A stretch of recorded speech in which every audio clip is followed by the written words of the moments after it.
Saudara yang terkasih, sebelum masuk dalam perenungan firman Tuhan, mari kita sama-sama berdoa. Bapa kami yang ada di dalam sorga, dimuliakanlah nama-Mu yang kudus, sebab Engkau Allah yang layak menerima segala pujian dan kuasa dan kemuliaan. Bapa, pagi ini kami datang kepadamu dengan hati bersyukur atas karunia tubuh yang sehat dan kekuatan yang diperbaharui. Kami percaya Engkau akan memberkati dan memakai kami di sepanjang hari ini untuk memuliakan-Mu dalam segala sesuatu yang kami katakan dan kami lakukan. Namun terlebih dahulu kami mau bersaat teduh untuk menerima berkat firman-Mu. Berbicaralah kepada kami ya Bapa, dan sampaikanlah kebenaran firman-Mu yang akan memimpin dan mengarahkan hidup kami. Curahkanlah minyak urapan yang baru ke dalam hati kami. Terima kasih Bapa, dalam nama Tuhan Yesus Kristus kami berdoa dan memulai saat teduh ini. Amin. Shalom saudara-saudara yang terberkati di dalam Tuhan Yesus Kristus. Salam penuh kasih dan sukacita. Semoga saudara semua berada dalam keadaan sehat dan berkecukupan dalam segala sesuatu. Saudara yang terkasih, Bethesda adalah sebuah tempat yang berada di luar bait suci, namun merupakan tempat yang terkenal. Bethesda berasal dari bahasa Ibrani yang artinya adalah rumah kasih karunia.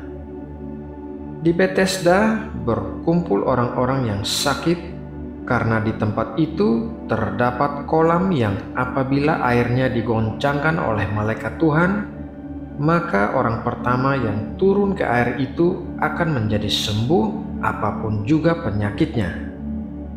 Mari kita mulai membaca firman Tuhan dalam Yohanes 5 ayat 1-6. Sesudah itu ada hari raya orang Yahudi dan Yesus berangkat ke Yerusalem. Di Yerusalem dekat pintu gerbang domba ada sebuah kolam yang dalam bahasa Ibrani disebut Bethesda. Ada 5 serambinya dan di serambi-serambi itu berbaring sejumlah besar orang sakit, orang-orang buta, orang-orang timpang dan orang-orang lumpuh yang menantikan goncangan air kolam itu. Sebab sewaktu-waktu turun malaikat Tuhan ke kolam itu dan menggoncangkan air itu, barang siapa yang terdahulu masuk ke dalamnya sesudah goncangan air itu menjadi sembuh apapun juga penyakitnya. Di situ ada seorang yang sudah 38 tahun lamanya sakit.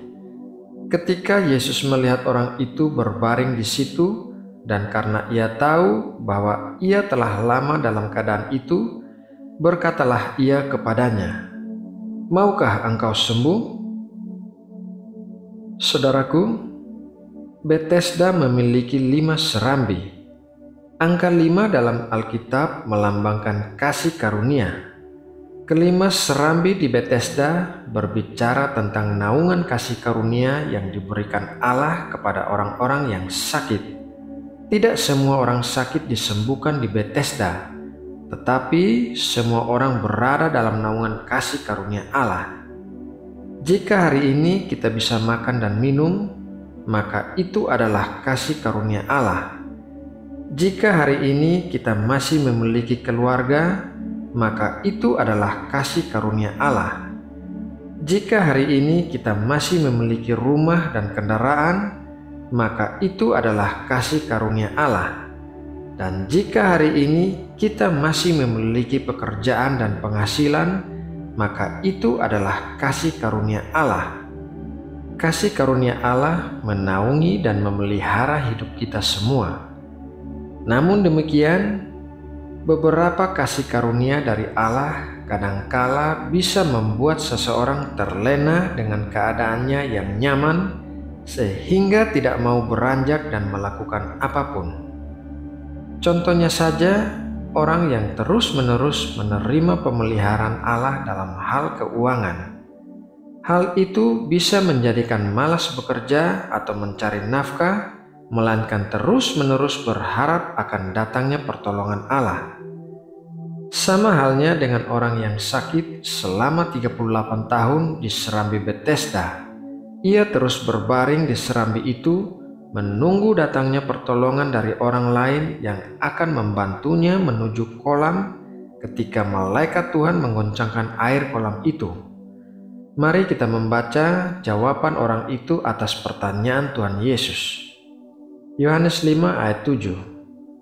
Jawab orang sakit itu kepadanya, "Tuhan, tidak ada orang yang menurunkan aku ke dalam kolam itu apabila airnya mulai goncang, dan sementara aku menuju ke kolam itu, orang lain sudah turun mendahului aku." Perhatikan bahwa orang ini berharap akan pertolongan dari orang lain, padahal ia masih bisa bergerak menuju ke kolam itu.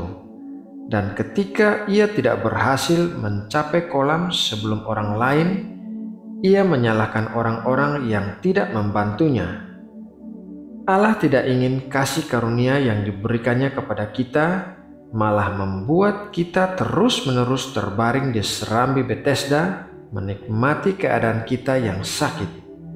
Allah ingin suatu saat kita melangkah keluar dari serambi Betesda untuk melakukan hal-hal yang lebih besar yang Allah sediakan bagi kita. Mari kita baca ayat selanjutnya, Yohanes 5 ayat 8-9. Kata Yesus kepadanya, "Bangunlah, angkatlah tilammu dan berjalanlah." Dan pada saat itu juga sembuhlah orang itu, lalu ia mengangkat tilamnya dan berjalan. Tetapi hari itu hari Sabat. Orang sakit itu akhirnya disembuhkan oleh Tuhan Yesus dan berjalan keluar dari serambi Betesda untuk melakukan hal-hal yang lebih besar. Pelajaran dari kisah ini adalah jangan terus-menerus menggunakan kasih karunia Allah sebagai alasan untuk tidak melakukan apapun agar menerima lebih banyak lagi kasih karunia. Rasul Paulus menuliskan hal ini dalam Roma 6 ayat 1-2. Jika demikian, apakah yang hendak kita katakan? Bolehkah kita bertekun dalam dosa supaya semakin bertambah kasih karunia itu? Sekali-kali tidak. Bukankah kita telah mati bagi dosa? Bagaimanakah kita masih dapat hidup di dalamnya? Saudaraku yang terkasih di dalam Tuhan Yesus Kristus, demikianlah renungan pagi ini. Semoga memberkati dan menguatkan kita semua. Mari kita menutup saat teduh kita dengan berdoa. Bapa Tuhan yang kami sembah dalam roh dan kebenaran, terima kasih atas berkat firman-Mu yang baru saja mengajarkan kami untuk melangkah keluar dari serambi Betesda karena Engkau memiliki rencana-rencana yang lebih besar untuk kami lakukan. Jadilah kehendak-Mu dalam hidup kami dan pakailah hidup kami sesuai rencana-Mu.